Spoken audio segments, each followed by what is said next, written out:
Welcome to the Cyber Business Podcast, where we feature top founders and entrepreneurs and share their inspiring stories. Now, let's get started with the show.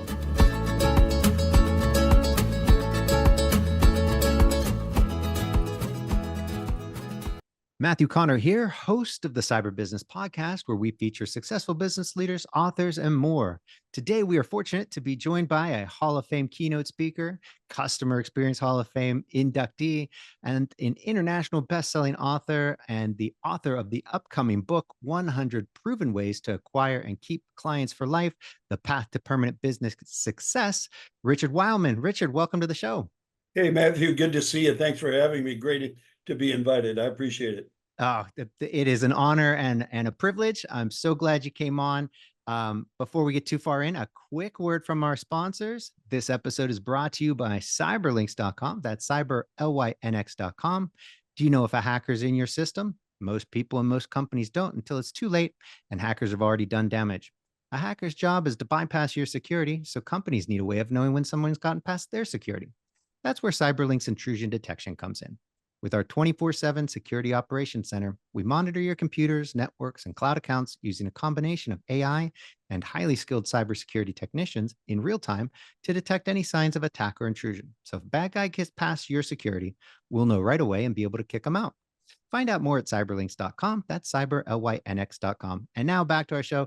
Richard, seriously, big, I'm really excited about this. I'm a huge fan. So let me jump right in. First of all, let me pull this up. Your book, there we go.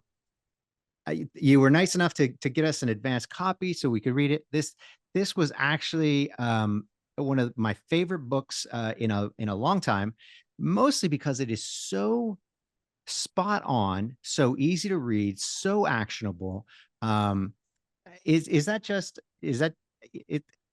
your style? How did you come up with, I mean, it's for every business owner, it just speaks immediately and directly to you. Well, thank you. That was very kind. I speak a great deal and all of it, conferences and conventions and all of that. And one of the things that I guess people say, Richard, we always know you're going to bring us clear strategies and prescriptive tactics to implement them. And so I've been very fortunate to have those opportunities. So that really, I guess, my style, it's just the way I think. Well, it's nice to know what to do, but why don't people implement that which it is they've heard? Well, it often turns into, I would, except I don't know how to do that. Yeah. So that has really resonated with me. And, I do keynote speaking. I mean, I've been very fortunate to speak all over the world. And whether it's a workshop or, I do a tremendous number of keynotes, even in a keynote, it's not going to be galaxy level discussion where people go, that was really good, but I have no clue how I can put that in my business.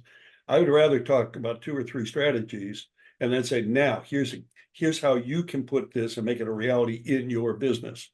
And I think the other side of it too is it's always easy to give people ideas that cost money. You ought to do this, and you ought to spend money on that. And I think throughout the book, I had somebody, another individual like yourself, read through it. He said, I think maybe you got 100 ways there. I might have to spend $100 by the time I get home. I mean, and that's really the point, isn't it? We need to address human behavior and implementation. Thank you.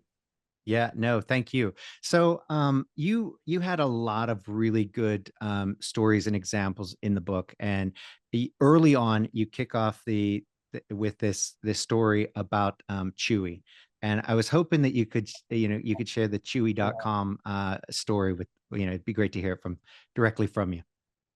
Well, thank you. Yeah, it's that really, in many ways, sort of got me going along on this journey. I mean, I've been, we worked with NFL teams, stadiums, all different types of organizations. But I was speaking in Nashville at a conference, and 1,200, 15, ballroom full of people, 12, 15, or whatever it was. And they wanted me to speak on elevating the client experience to stand apart from the competition. And because we're in a very commoditized space, like almost everybody. So in any case, I'm about 20 minutes into presentation. I gave it, oh, by the way, I saw on LinkedIn this morning, individual posted their story. And this woman had a cat, and she had a standing order with Chewy, and every month the cat food came. Now, this was the last November, okay, or a year ago, November. And I said, so November came and she got the cat food and she called Chewy and said, I want to return the cat food. My cat has died. And the rep at Chewy said, no way, we're not going to take that cat food back. And of course, the audience by this time was up in arms. She said, we're not going to take that cat food back. We want you to donate it to the local shelter and we'll give you 100% credit on the bill. Everybody, the whole audience goes, ooh. And then I said, but that's only part of the story. Because the other part of the story is 3 days later, this woman gets a bouquet of flowers and a condolence card from the rep at Chewy. And at that instant, Matthew, a woman in the middle of that ballroom with 1,500 people stands up and yells, that was my cat. I mean, I was as shocked as, the CEO is actually as big as saucers. He was like, and I said, was that she said, yes, I posted that on LinkedIn. And she held up her phone. She said, 1,300 likes. So I just stopped right there. I said, ladies and gentlemen, we could send you to lunch early. I said, because I think I could ask you one question. And what do you think the question is? What do you think of this? And the whole audience starts chanting, we're switching to Chewy. We're switching to, I said, that's the whole point of connecting with people, showing kindness, showing that you care, being somewhat thoughtful and empathetic. And I just yelled to the young lady, didn't you feel cared about and empathetic? She said, absolutely. They cared enough, kind enough, and thoughtful enough. And they saw my dilemma and my sadness. Well, they've got a client for life there. Oh, So yeah. I put that story in the book because it was good. And it's just how we talk to people and communicate with people, isn't it? A part of it.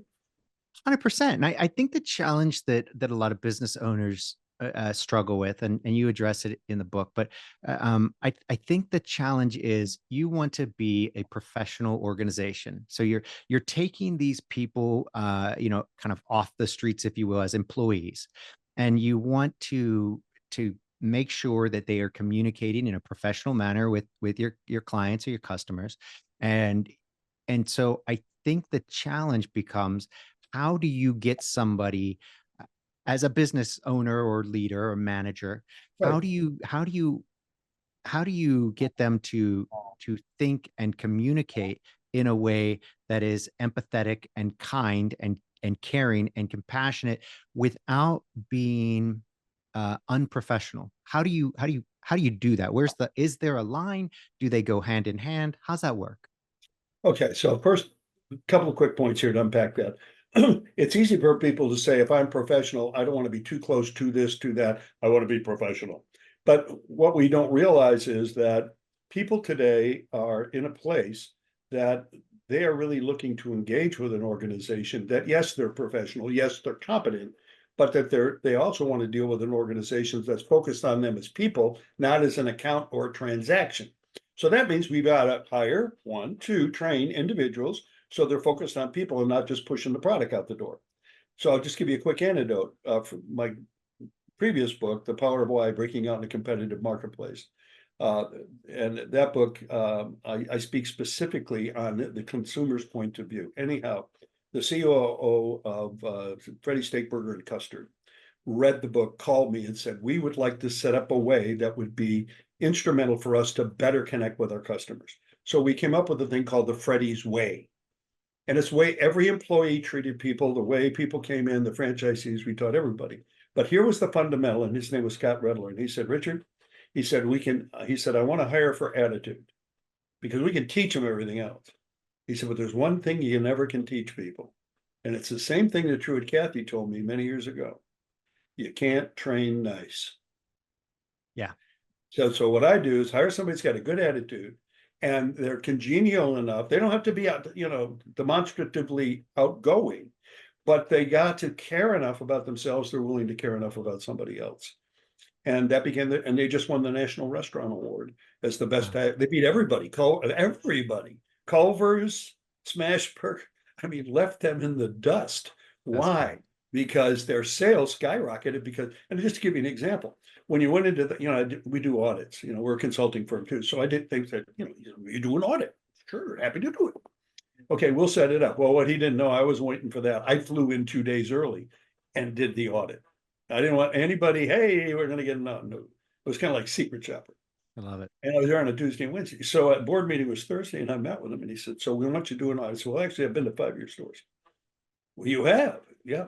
He said, "What'd you find out?" I said, "Well, number one, I'd rip out about half those booths because the church groups come in and the baseball team came in 2 of the stores on Tuesday night and Wednesday night, and they're in booths and they're yelling across the booth at each other. Why don't you tear out half the booths, put in tables and chairs so they can slide over to the corner?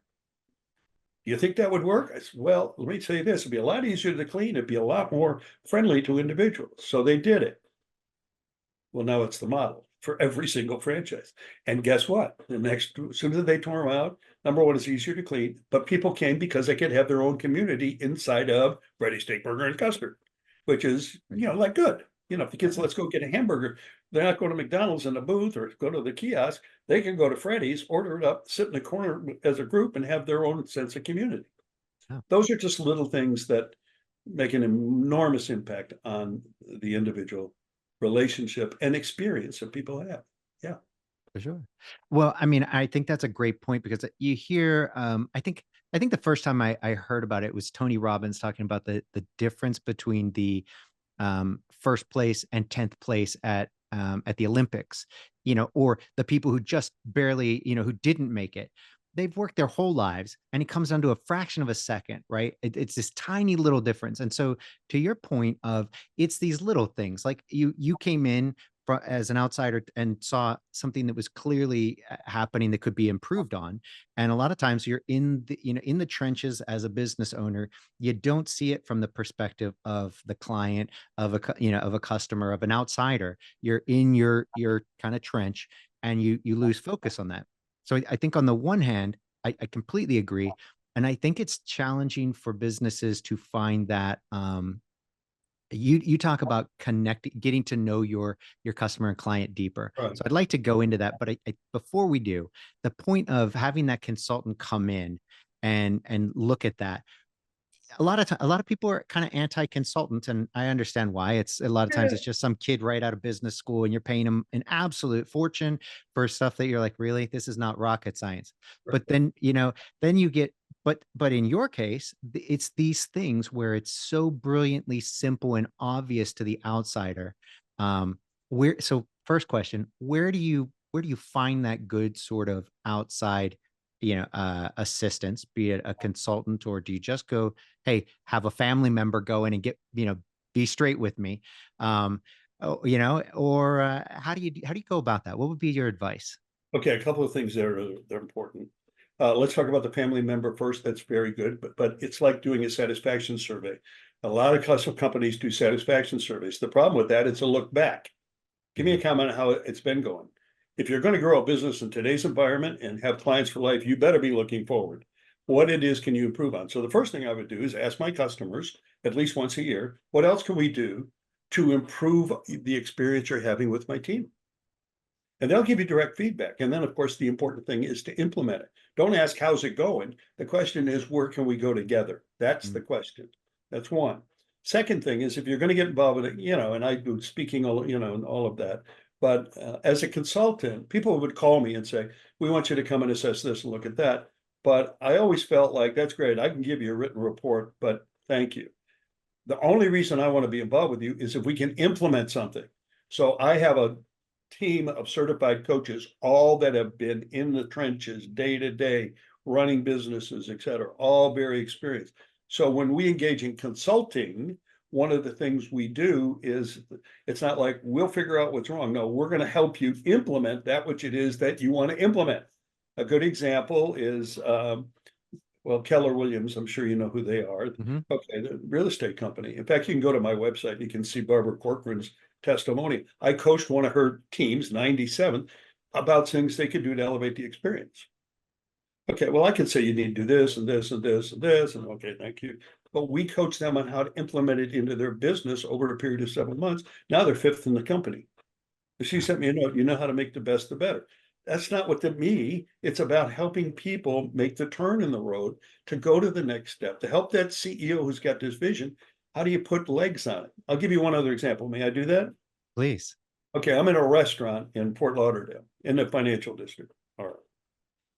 And I was with a financial advisor. I've been speaking the manager. I spoke for their whole office, and the manager said, "Hey, Richard, can we run to lunch? I got a few things." Okay, fine. So we went to this restaurant, and I was surprised. It was about half full. So long story short, he knew the owner, and I engaged in a conversation with the owner, and the other restaurants in that plaza, people were in line to get in. So long story short, I said to him, I said, it looks like you're fairly busy here. He said, yeah. I said, but the only place is busy over there in the back. And I said, so what do people do when they come here? He said, well, they eat lunch. I said, no, I know that, but what do they do? Well, what do you mean, what do they do? I said, well, what do they do? He said, they come in here and eat lunch. I said, no, look at them. What are they doing? He said, well, they're on their phones. And then he stopped. He said, oh my God, that's why they want those 2 tables in the back. There's outlets. I said, exactly. So why don't we put a strip all the way around this restaurant and have the servers come over with a basket of red cords to charge any device. 3 weeks later, he sent me a picture. We're packed for lunch. Nice. So oftentimes, with all of us, it's sometimes that innocent observation that can be a turning point in the way people, how should we say, engage. Your goal is not to have satisfied clients. I can tell you from our consulting business, I won't mention the bank, but we helped a bank rebrand. They're up 800 million in new assets. And the question is why? Because we identified most of their clients were satisfied. Well, the problem with satisfied clients are loyalty neutral. We know from experience about 20 to 30% of those people that are satisfied with the air conditioning company they've got, they're loyalty neutral. Given a better opportunity, they're going to move their business. And everybody listening to this knows this because you moved business to you this year and they were doing business somewhere else. People are going through this great reevaluation. So your goal is to get involved in a great re-engagement and engage with them at a deep level so they become delighted advocates, standard bearers. They go up and down the street as your ambassadors. That's what you need to do. That's what we did at Freddy's. We did in Minnesota Viking. I mean, all these other firms. It's fun. I mean, I love talking to CEOs who are like, God, it cost me nothing in the big picture. And I just can't believe how people are so excited to come here. Well, yeah, that's a good thing. So how do you mentioned that the great re-engagement, right? Right. Can you explain that? What do you mean by that? Okay, so here's what most people, let's say in the customer experience space, could we just use that as a place? And most of the organizations and people that are advocating for that from whatever perspective, whether it's Reuters, whether it's a consultant, whether it's people, trainers, whatever, but they tend to talk about the customer journey. I don't want that customer on a journey ever. I don't want any destination. I want them for life. That's why I titled the book For Life. I mean, who doesn't want a customer for life? Please raise your hand. The LTV, long-term value of a customer is unbelievable. So how do you re-engage with people? Well, think about how you're communicating. Can I just give you like 4 or 5 real quick tactics here, Matthew? Would that be okay? Please, yes. Okay, I think people would don't love write that. to me and say, dear customer, dear client. Don't do that. Know my name. And really know, if my name is Samuel, do I go by Sam or Samuel? If I'm Donna, if I'm Dr. Donna Wilson, are you calling me Donna, Mrs. Wilson, or Doctor? I prefer probably Dr. Wilson's probably what you want. If the name's Elizabeth, their name is Elizabeth, Beth, or Liz. Or like my friend in Atlanta, very wealthy woman, her husband died. She's got a lot of money. Every financial advisor in the world wants to do business with her, but they keep calling her Elizabeth and Beth. Her name is Lolly because her grandfather called her Lolly because she loved lollipops. She's gone by Lolly for 73 years. Lolly. If you don't call her Lolly, you're not going to turn her head. But everybody writes to her as dear Elizabeth, dear Beth, because they don't know her. T. Boone Pickens never went by T. Yep. My first initial C. I don't even use it anymore in the book because I get all kinds of emails. Dear C. I don't read those. Yeah. So that's one thing. Secondly, stop talking about their account. Talk about their objective.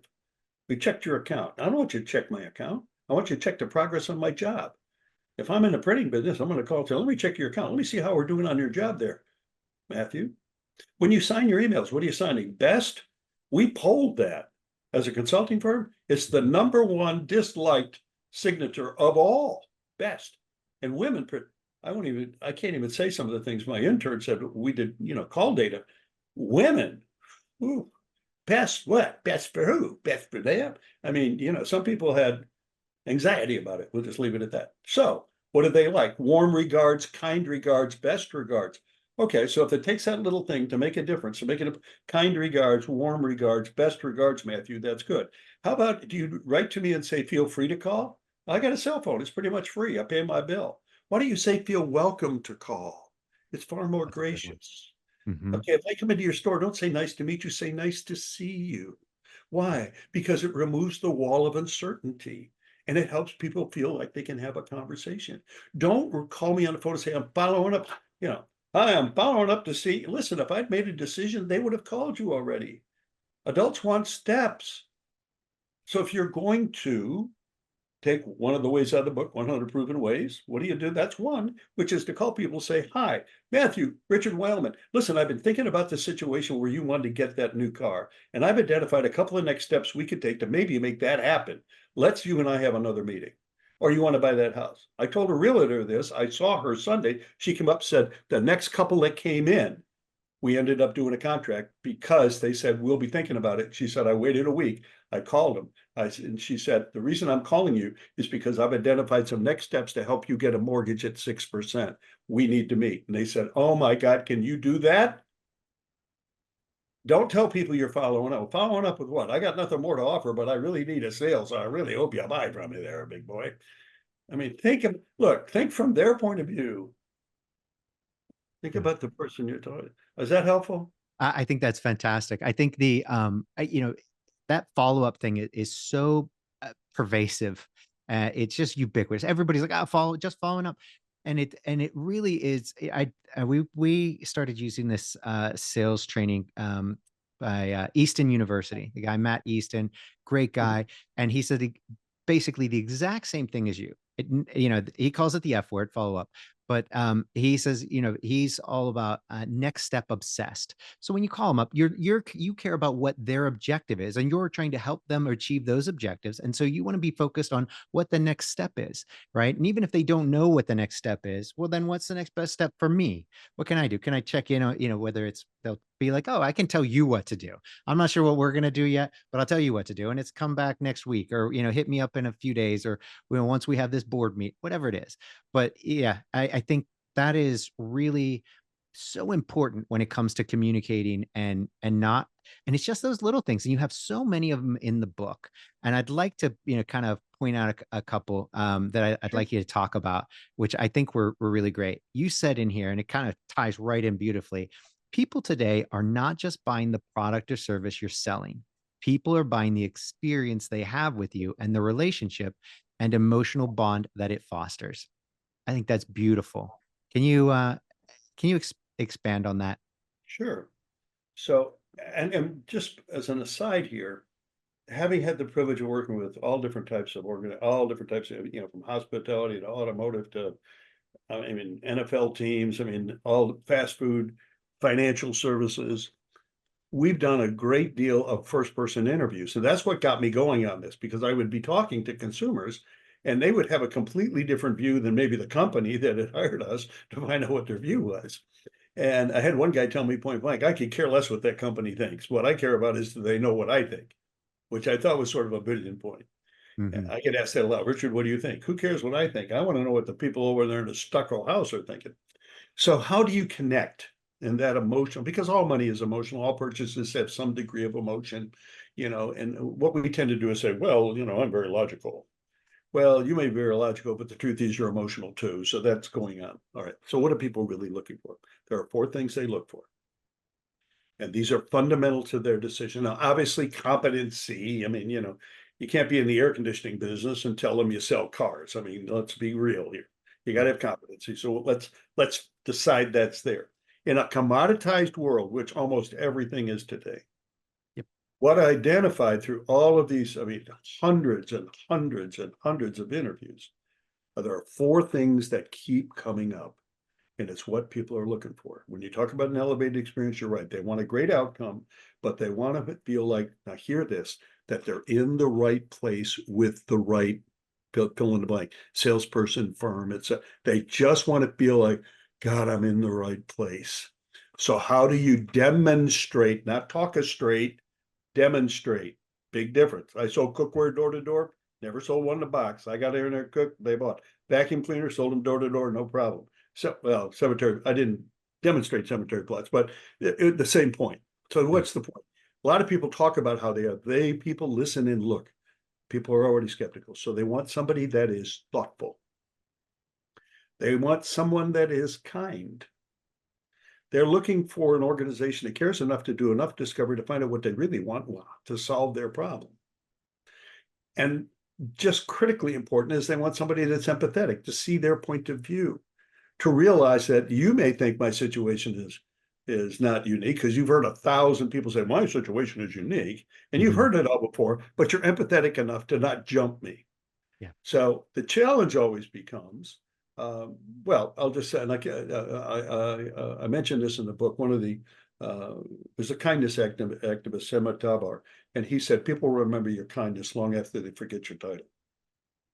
And Stephen Covey talked, I'll paraphrase here, I never forgot that. I saw a quote and it stuck in my head that essentially his point was, when you demonstrate empathy, the walls of defensiveness come down and people are open to the solution. Now, the challenge is, how do you demonstrate empathy? I mean, it's good to say, well, Matthew, I'm very empathetic. Well, that's good. Yeah, snap out of it.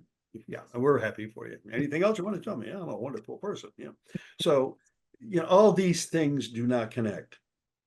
And I really struggle with this. I mean, we coach many sales organizations, professionals, and I mean, I'm very blessed there. But it was really drilling a hole in my brain. I'm like, how can I teach people how to articulate empathy? And I woke up in the night, it was like, I sat bolt up, startled. My wife's like, well, what is it? I said, it's the predicate. She said, a predator? We have a predicate. I said, no, it's the predicate. I said, it's the predicate's the problem. She's like, what? I said, empathy, it's the predicate. And I jumped up and wrote it down. You see, here's what we say. If you don't mind me asking, Matthew, and you're like, what's coming now? Yeah, oh my God. All right. Well, that's the predicate. And we're taught in English to use a proper predicate. But if we're going to be empathetic, we put the predicate on the back. So I could say, if you don't mind me asking, Matthew, how much are you going to spend on a house? And you're like, well, we haven't really decided. You're chewing your gums. But if I said, how much are you going to spend on your house? If you don't mind me asking. And what people, they'll go, well, I'm going to sell it, but let me tell you and here comes their story. So what that little shift, I've developed and they're in the book, whole series of questions on how to demonstrate empathy. And we coach it, we teach it, I speak about it. You can't imagine how many people sent me emails, completely changed the customer relationship, completely changed my discovery. So that's just one illustration. Now, thoughtfulness, kindness, etc.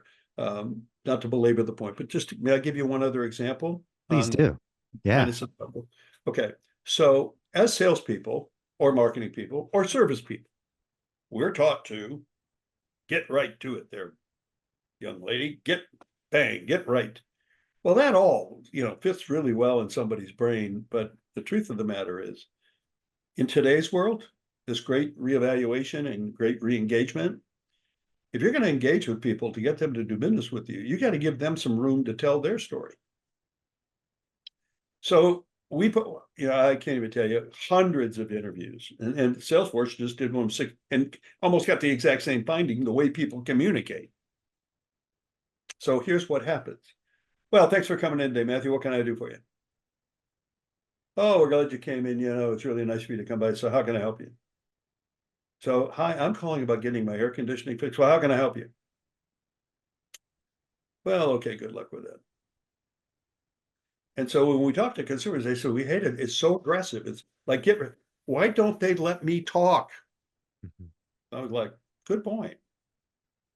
So I might say, Matthew, hi, this is Richard Weylman. And Matthew says, Hi, I'm calling, I want to get my air conditioning fixed, and we're having some problems and it's making a lot of noise and it's not really cold. Say, well, great. My role is to help you get that air conditioner fixed. But before we get to all of that, I'm curious, how long have you lived here in Naperville? Oh, well, we've been here about 11 years. We bought this house, and all of a sudden, here comes the story. And now you're making this connection with this person. Oh, so your son goes, we have customers over there at that school. Oh, you do? What's happening to the confidence level? Higher and higher. Say, okay, great. We'd like to make an appointment, but if you're here in Naperville and you've been here for 12 years, we want to demonstrate how we can help you. Let's get that appointment on the books as quick as we can. You You know, win. that's really slick because at first it's almost like, wait, is Richard about to get too personal with this Mhm. person, how long he lived here? And I think because I've so we get a little backstory. You mentioned earlier Yeah. about hiring nice, and I couldn't agree more. That I'm like, look, I can teach technical skills, not a problem. So that's easy. What I can't do is really take somebody who has no people skills and then have them interact with people. I can't do that. You can teach it to some degree, but I think you put it even more succinctly and better with, you can't teach nice. So we hire nice people. Great. The challenge that I've personally had with that is that sometimes those nice people, they tend to be a little too nice, and it's like you're getting a little, and it's not that you're getting chummy with the Right. clients, but I don't want you like telling them about your trials, your tribulations, your kids, your everything.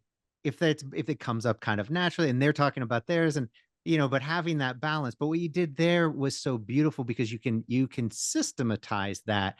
Like, hey, ask them something like, how long have you been in the neighborhood?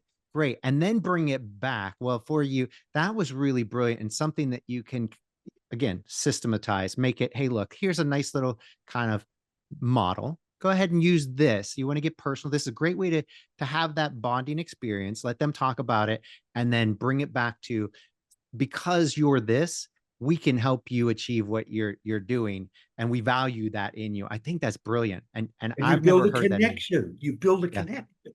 I'll give you an example. Lexus, when they first came to this country, Lexus. Well, I've spoken in Japan many, many, many Mhm. times. They don't have any Lexus. They're Toyotas. Right. That's just a label they put on the car here because people aren't paying that kind of money for it. Toyota. That's Okay, right. it was brilliant marketing. But they taught, and we were very involved with that. I've been with Rolls-Royce for years, and I used a similar approach there. And they said, how can we get people to feel comfortable? I said, well, build rapport. So how do you do that? Well, here comes Matthew in the showroom. Hi, nice to see you. Not nice to meet you. Nice to see you. Because I may have met you before. If I said nice to meet you, so well, actually we met before. Oh, I forgot. This is fantastic. Let's dig a hole. Are we digging? Let's keep going deeper. So nice to see you. It's far more warm. Or oh, nice to see you too. Now, Matthew, quick question. Why do you want to buy a Lexus? Not what brought you in today. That's right. No. Why do you want to buy a Lexus? Well, I heard they're really a safe car, and they give good gas mileage. They got huge trunks, and I got a family of 4. Great. Well, who are you going to buy it for? Well, actually, I'm buying it for my daughter because she's going up to school and I want a really safe car.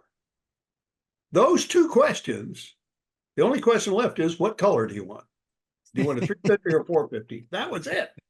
And their sales exploded. Yep. Why? Because they were what? Empathetic. They were gracious. They were kind. They didn't say, what can I do for you? You ever going to do a deal, Ted? Can I help you? Can I help Yeah. you?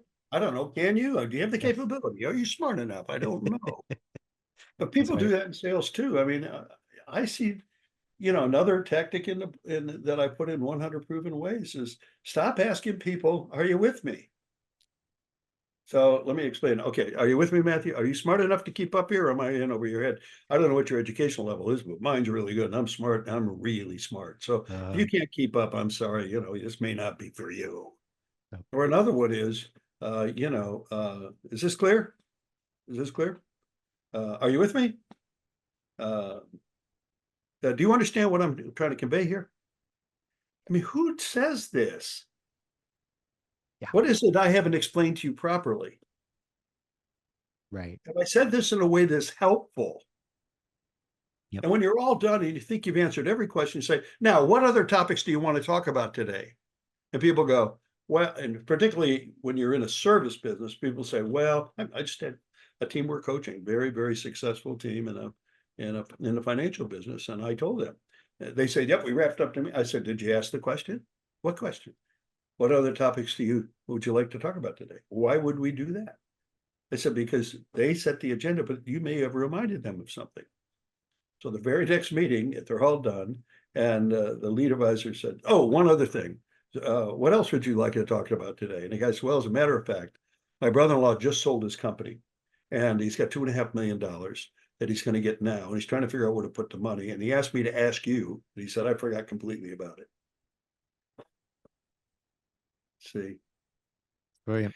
In other words, focus on them. It's not about you. Just focus on them. When I say kind and thoughtful, it's very kind to open the door for someone, but it's thoughtful to walk them out to their car. Mm. It's kind to walk them to the elevator, but it's thoughtful to ride down to the lobby and thank them for coming. It's kind to say thank you for coming and watch them run across the street with their paperwork over their head because of training. But it's thoughtful to give everybody an umbrella before they leave with your team name on it. It's thoughtful to say, thanks for bringing your car in for service, but it's thoughtful to wash and vacuum it. It's kind to go to a restaurant. Hey, Matthew, good to see you again.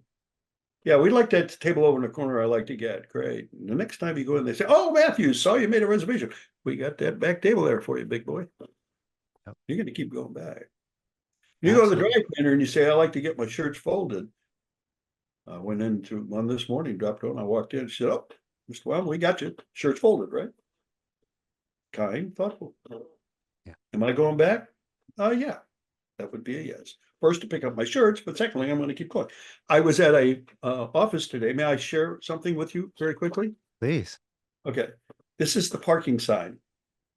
The name of this place is Monarch Director in Florida. And when you pull into a place that said customers, customer parking only. And then what's it say underneath? All others will be towed. Yep, sure will. There says parking for Monarch Direct customers only. Then underneath, all others will soon become customers.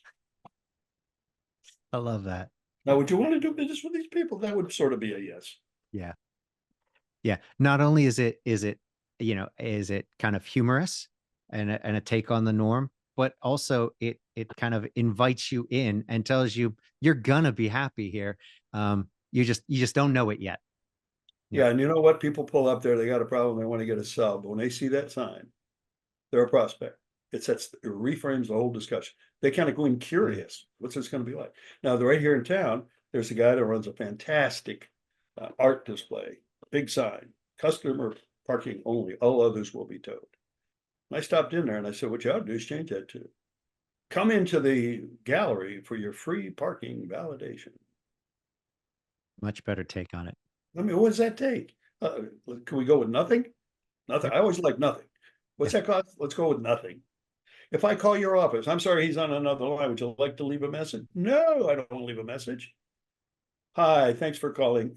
Oh, Matthew, he's on another line. However, he will be available between 2 and 4 this afternoon. May I place you on his calendar so that you don't have to pay phone tag? Oh my God, that would be amazing. What's that cost? I'm sorry, again, nothing. So all these tactics are what prompted me.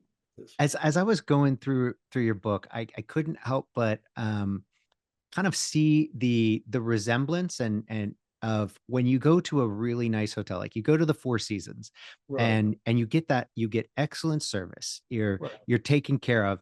The difference, and I think until I saw it in your book so clearly articulated, are those small things that you mention in here. The little things, like instead of the the way, if you get interrupted, right, or you're putting somebody on hold, right, you've got some great examples there, whereas most people are like, oh, hold please, or whatever, right? It's so cold, so aloof, so impersonal. Versus you're a transaction, that's all you are. Absolutely. Versus, may I put, what did you say? May I put you on hold? Or he's on another line, or he's with another customer. However, he is available between 2 and 4 this afternoon. May I place you on his calendar so you two don't have to play phone? Oh my God, that would be so big. Or so actually, I can't do 2 to 4. Could he do tomorrow morning at night? Let me check. Yes, he can. Oh, that's great. This client feels like, oh, these people are amazing. Even if he had to put them off 3 days. Yep. And it's so many of those little ones that I think, I mean, we're definitely going to be implementing it and kind of making it our SOP, as we'd say in our old Army guy, our standard operating procedure. You gotta have it and this is just how we do it. And it's great. And it takes nothing. It costs $0, but it leaves people feeling so good. And I think it's just so hard for people to see or realize the difference. When you go to a really nice place and you get excellent service, you leave feeling so much better, like, oh, I was taken care of, right? Even Right. though you know that the Four Seasons is a big organization, they don't really love you and care about you, but you felt important and taken care of. Your needs were met, and they attended to you beautifully, and you felt important. And so I think when you take a look at a modern business that isn't let's say, in the hospitality industry, because Right. I think that is obviously a very big part of theirs. And people are like, look, I don't know, it's mostly web-based, or we're a service business. Let's go with your HVAC. I mean, we're an IT company, so IT and cybersecurity, it's easy to be like, look, we're largely technology.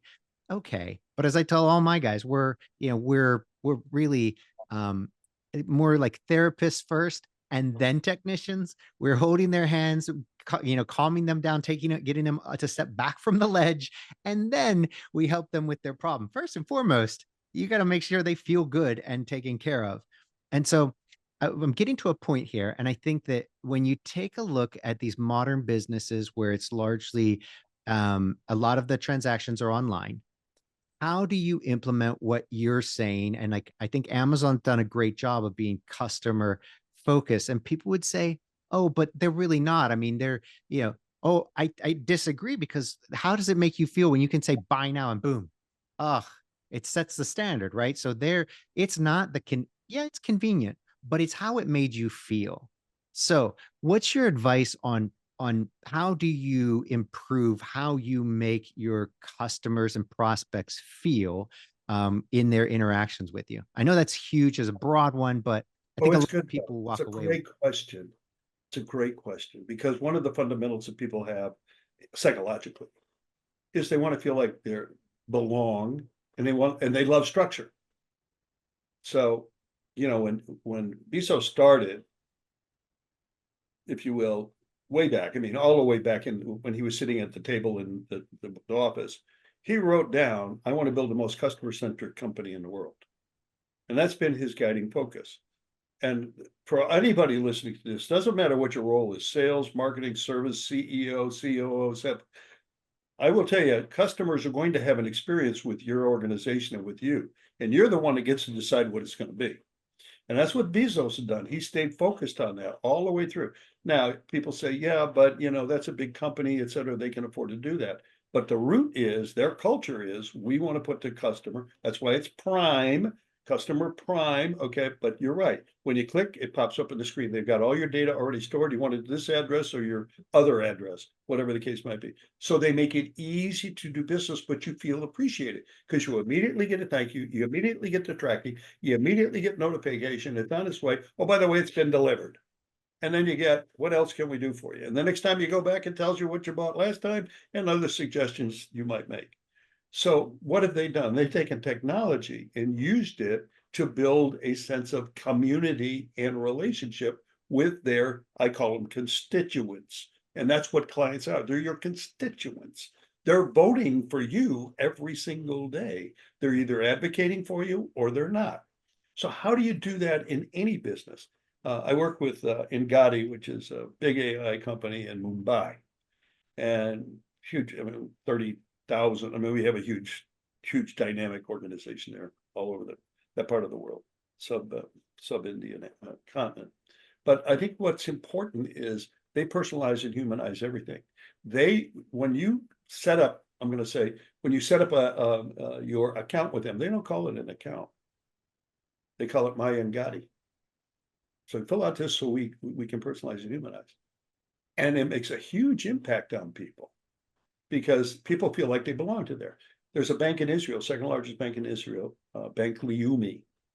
They came to me, CEO, anyway, read my current book, The Power of Why, reached out. We did a whole rebranding project with them and a new website and the whole 9 yards. And again, we don't just tell them what to do. We're right there every step.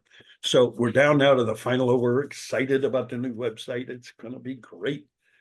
So we're looking at the draft, and I said, we didn't make the change yet. Well, the designer, the web engineer said, that's what everybody says, my account. I said, well, I want to prove this. Well, yeah, but Richard, everybody knows it's their account. I said, no, they don't want to be an account. Change it to my Liumi, like I did with my Ngati. I like that. The feedback was unbelievable. So here's a very technical point, my account, and change it into my Liumi.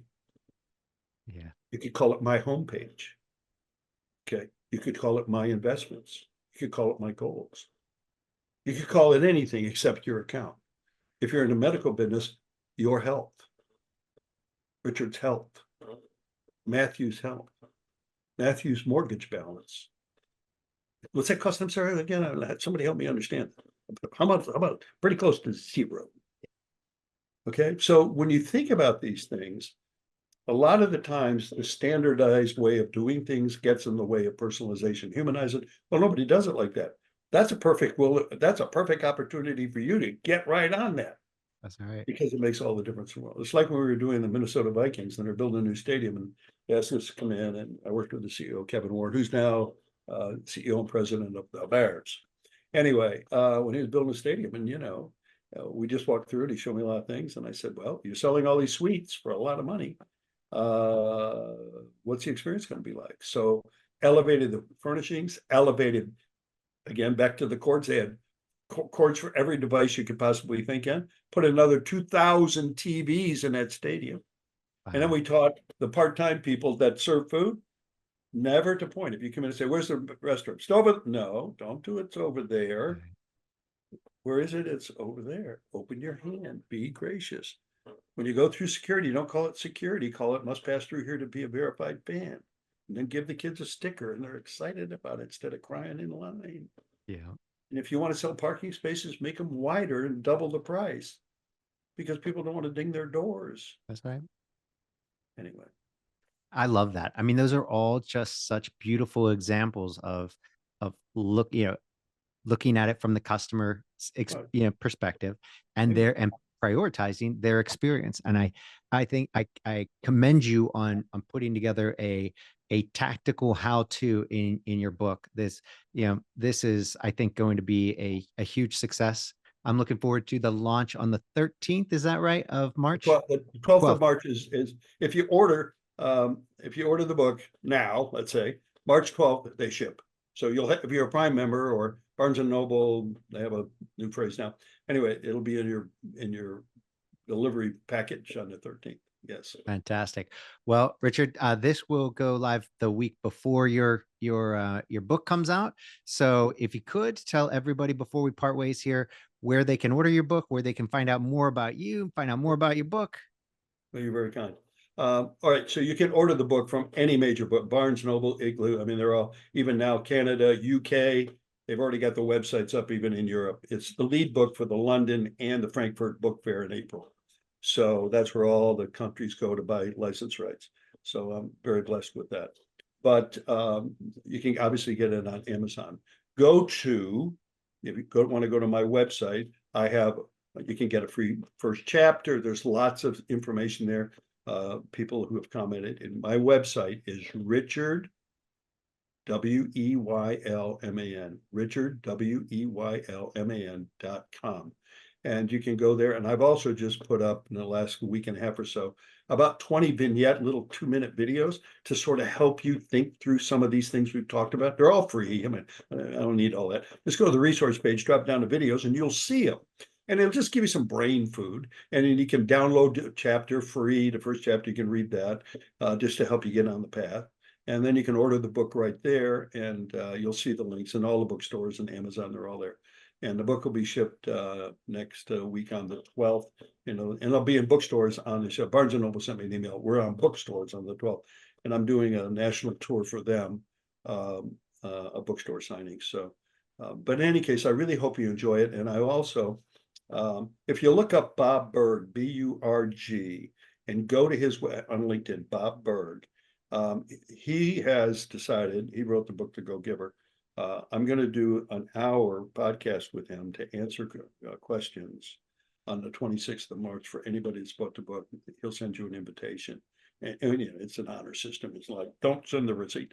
No, but he's just going to do a Q&A and try to take as many questions from all y'all, as they say in the South, and to be able to answer any questions you have. So it's Richard, Weylman.com. And if I can help you with anything, go to our coaching page, our consulting page, and there's lots of videos for you to watch. And Matthew, thank you. It's been a blessing to be with you. I hope it's been helpful. This is fantastic. Your book was fantastic. This was a fantastic talk. An honor to have you on, Richard. And I wish you all the best and the most success next week when it launches. Well, thank you. God bless you. Thank Bye. you. Bye-bye. Thanks for listening to the Cyber Business Podcast. We'll see you again next time, and be sure to click subscribe to get future episodes.